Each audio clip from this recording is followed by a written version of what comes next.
Thank you for coming to see the artwork of Spark in Pynchon Plaza.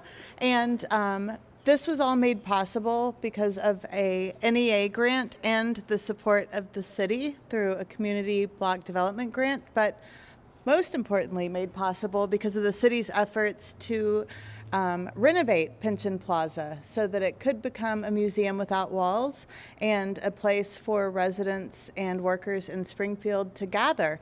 So first I want to introduce Mayor Sarno. Thank you, Mayor, for all of your support throughout this. Thanks, Karen. Thank you, Karen. Thank you very much. Happy Thanksgiving, everybody, and good health to each and every one of you.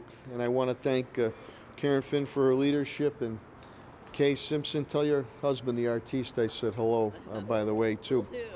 Yeah, two artistes for the price of one.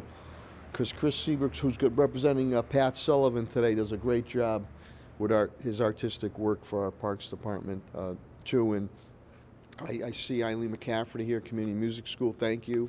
Scott Hansen, we still, just when you thought you were out, we drag you right back in. You're helping us with this stuff. Betsy Johnson, everybody here.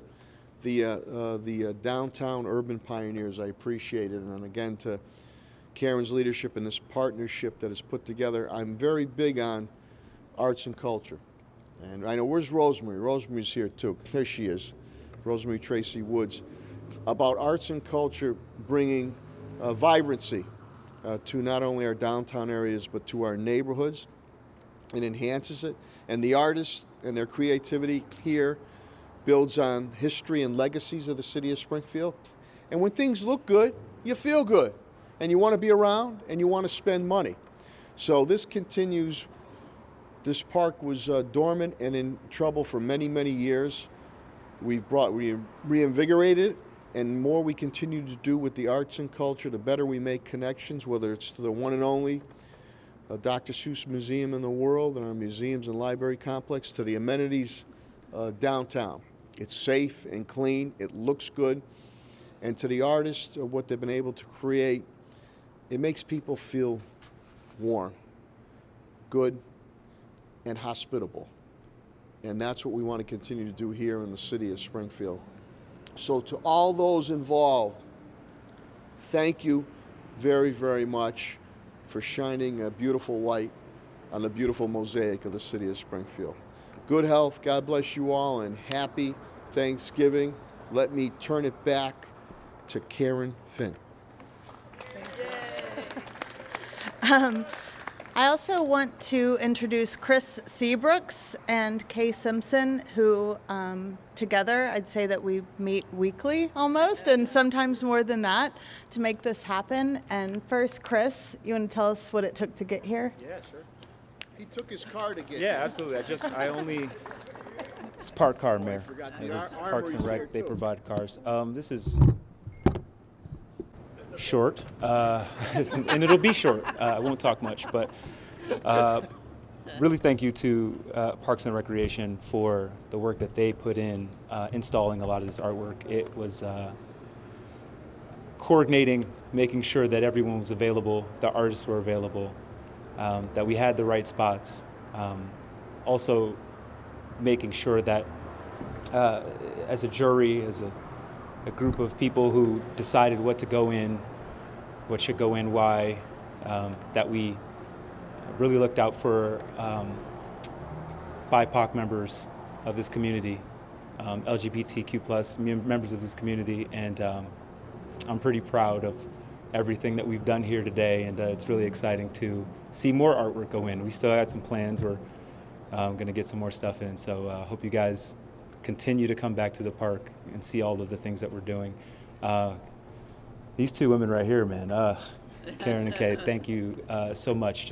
We meet weekly, and it's just great to be able to see the passion that these two women have for arts in their communities. So again, Mayor, thank you so much. Thank you, artiste. I appreciate you, and thank you all for coming. Thank you. Hey, a shout out to our brave and dedicated men and women in blue, too, that keep us safe and sound. Play that accordion, Sarge. Good afternoon, everyone. I'm Kay Simpson from the Springfield Museums. I'm so grateful to be the representative of the museums for this event. As you've heard from others today, the mayor, Karen Fenn, and Chris Seabrooks, this has been a labor of many years, starting out with the renovation, the spectacular renovation of Pynchon Plaza, thanks to the hard work of Pat Sullivan, Chris, the entire team in the Parks Department, working with the Planning Department at the city. Scott Hansen is here. He was instrumental to all of that. And this incredible multi-million-dollar renovation of this park, which had been closed for many decades. And at the museums for years, we dreamed of the park being opened up and serving as a connection between the museums and the downtown district.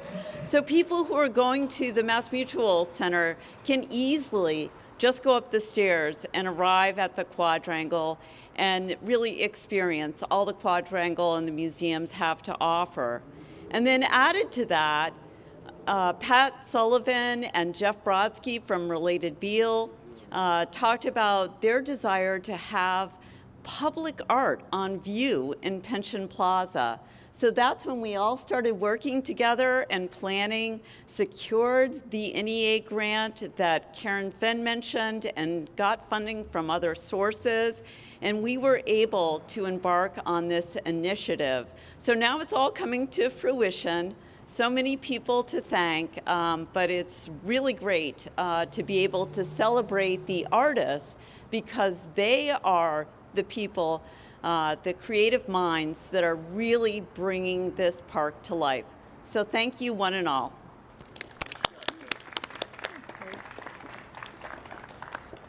I'm really excited to have several of the artists here. Not everyone could make it, because I picked a Tuesday at 2:15, and people have work to do. But first, I'd like to introduce Jeffrey Lara.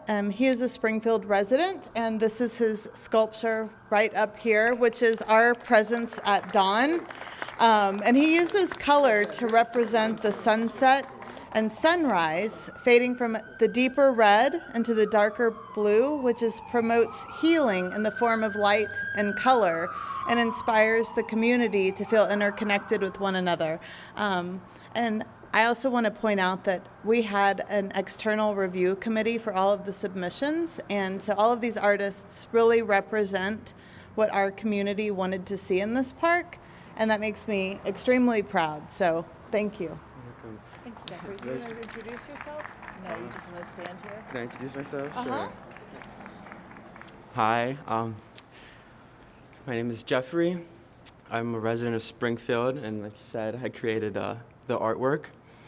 I don't really want to, there's not much to speak on about myself, but I'd like to speak about the work and why I created it and what it stands for, because I feel like it has a bit more meaning than me. So the work is called Our Presence at Dawn, and it has to do with the people, which is our presence, and a moment that's being reflected once we look beyond the pandemic and what it has done to us in the negative. It's kind of forcing us to retreat within, and therefore creating this light around us that's making us focus externally in community and inclusivity, not just within the city of Springfield, but also all around the world. And it's gonna hopefully drive us to a place where it's no longer just cities and towns and countries, but rather one big community and one big family. And to explain the name a bit more as well, because it holds meaning itself, is we see the sunrise, the dawn, because our eyes are made a certain way. A lot of animals don't see it the same way as we do. They see it with different colors, and a lot do.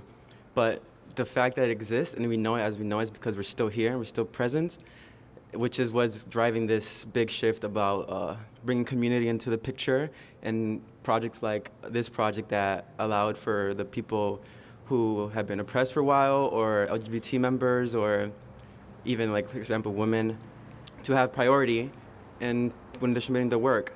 So that's all I wanted to say. Thank you. Nice job. Good job.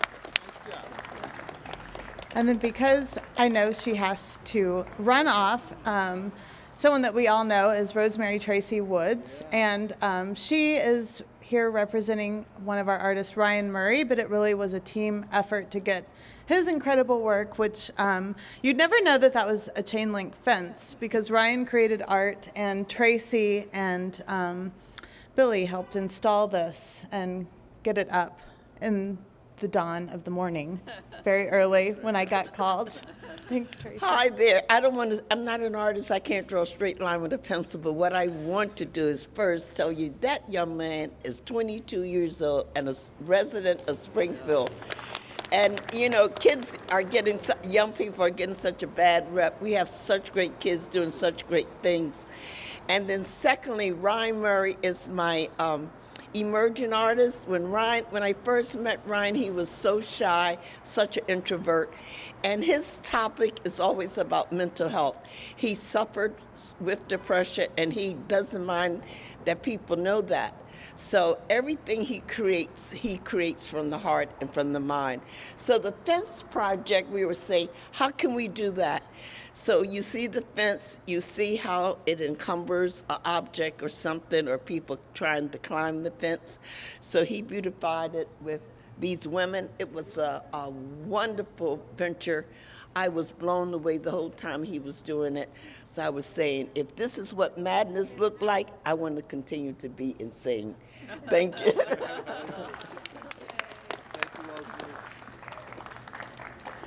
And we also have, right behind you is another sculpture that was installed, and this is from Beth Crawford, and Beth Crawford's sculpture is entitled Duria Redux, and it's made from repurposed items, and it celebrates the important role that the city played in the creation of Charles Duria's motorized wagon. It includes 3 concentric circles symbolizing the continuation of life itself.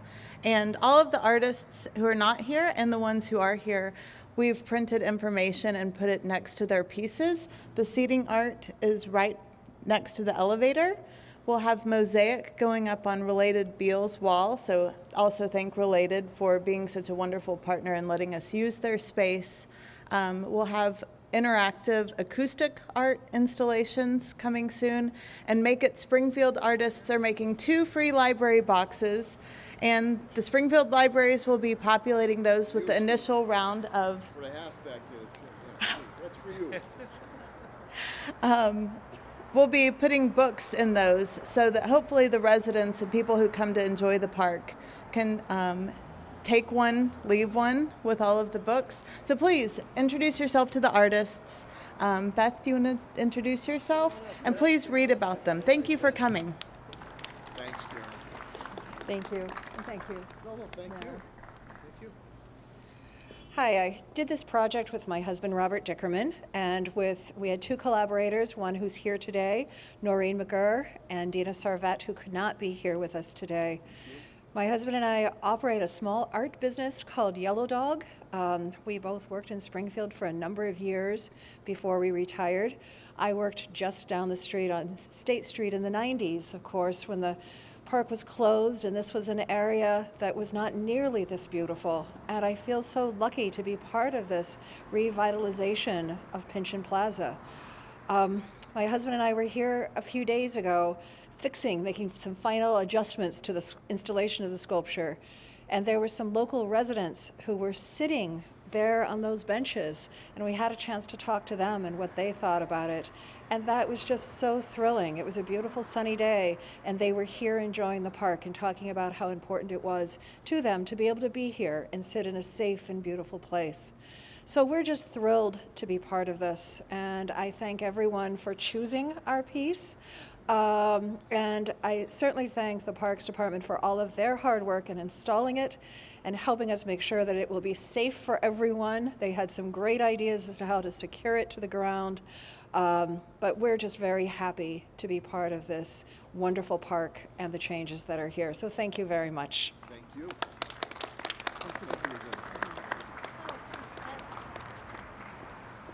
I'm not going to speak anymore, but I hope that you'll enjoy the art, and we hope that everything will be installed by the end of this calendar year.